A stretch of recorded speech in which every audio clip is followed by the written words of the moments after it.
Alright, so I believe Gege Akutami makes some really good characters, but he has a habit of treating a lot of them like trash, and a good example of that is Jogo. Now in my personal opinion, I think Gege did Jogo really dirty, mainly with who he decided to put him up against.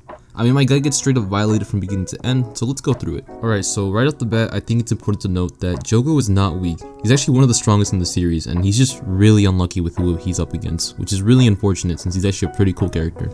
So we first see Jogo introduced in episodes 5 to 6, where they're just talking about how they need to seal off Gojo to even do anything, because they can't beat him in a fight. And Jogo starts hyping himself up, he burns everyone in the restaurant he's in, and he asks Kenjaku how strong he is in terms of Sukuna fingers, which he says about 8 or 9, which is pretty fucking high, and probably more than enough to wipe out most of the Jujutsu Kaisen cast. And Jogo promises that he will go and kill Gojo, which is a pretty bold claim since we know that Gojo calls himself the strongest at this point, and he probably is the strongest. No, he is the strongest at this point. And in episode 7, Jogo actually goes off and fights Gojo one-on-one, and we're led to believe that bro might actually do something, and at first, it looks like he's actually fucking him up a little bit, But as we know, Gojo's the strongest and he doesn't suffer any real damage at all.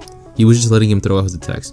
Jogo even thought that he landed a killing blow on Gojo at one point, but then proceeds to just serve as a tool to explain how Gojo's infinity works. And then, Gojo proceeds to just beat him up in the dirtiest way ever. Like, he didn't have to do him like that, he just chose to do him like that. Jogo just wanted to hold hands, man, come on. But then to add a little salt to the wound, he drags in Yuji to use Jogo as an example to learn about domain expansions. But Jogo's confident that his domain will finish off Gojo.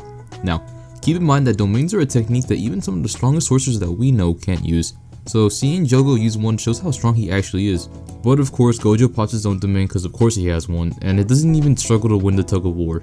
And bro just yanks his head off, and Jogo has to be saved by the other curses. And even though it's not canon, Kenjaku and the others use his head to play soccer, so now we just kinda think that he's weak because he's literally treated like a joke by everyone else. And yeah, you can argue it's a Jujutsu stroll, but just seeing that, you're just kinda like, huh. He mustn't be that strong, He's being used as a soccer ball, so it's just kind of funny. Now that Jogo's fucked around and found out, surely he's learned his lesson, right? Yeah, no, he pulls up on Gojo again during the Shibuya incident, and to be fair, they come a little bit more prepared, trying to use innocent people to prevent Gojo from going all out, and they just want to seal him this time instead of killing him. But there's two problems with this plan. One is that Gojo still fucks them up in close combat, which we see when Gojo's just tossing around Jogo and Hanami and just straight up squishes Hanami to death. And number two is that Gojo doesn't share the same morals as more sorcerers. Jesus. Sorcerers. God. He doesn't mind letting a couple people die if it's for the greater good.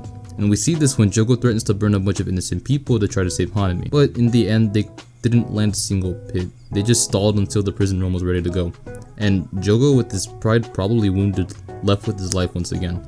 And I mean, he's lucky that Hanami was Gojo's target, because if else, bro would have died a lot sooner. Now up to this point, Jogo hasn't killed anyone of much importance. I don't want to count the non-sorcerers because that isn't much of a feat, but I think throughout the entire show he only kills one person, who is a sorcerer and considerably strong. He burns up Nanami and Maki and the old Zen dude, and spoilers ahead, 3, 2, 1. Nanami doesn't die from Jogo, he dies later on to Mahito.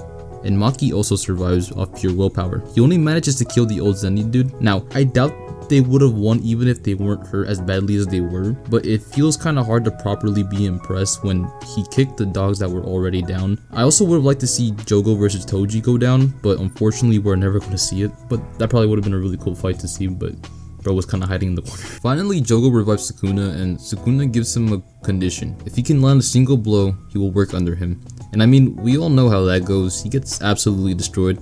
But Sukuna acknowledges his strength, which thank god someone does, because I think Jogo was starting to think that he was weak himself. But yeah, throughout the entire series, I don't think Jogo has gotten a proper fight where it's not completely one-sided and he's actually able to hit like something on an enemy. I don't know if Gege made it that way on accident or intentionally, but I mean, hey, he's a really cool fucking character. He's one of the coolest characters in the series, actually. And it's a bit of a shame that he's gonna be known as the scorching honey bun that Gojo throws around, but hey, it's cool nonetheless. But that's all. Thanks for watching, subscribe.